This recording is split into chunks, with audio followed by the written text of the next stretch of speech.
إلا الله لا إله إلا الله لا إله إلا الله لا إله إلا الله کیا ہے تو نے متائے غرور کا سودا کیا ہے تو نے متائے غرور کا سودا فریب سود و زیاں لا الہ الا اللہ لا الہ الا اللہ لا الہ الا اللہ لا الہ الا اللہ یہ مال و دولت دنیا یہ رشتہ و پیوند یہ مال و دولت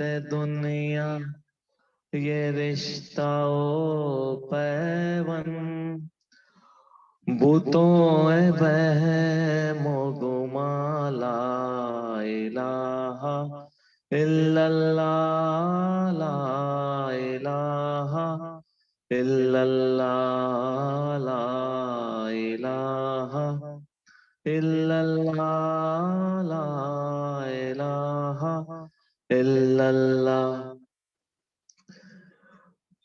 اگر ہے بت ہے جماعت کے آستینوں میں اگرچہ بت ہے جماعت کے آستینوں میں مجھے ہے حکم اذاں لا الہ الا اللہ لا الہ الا اللہ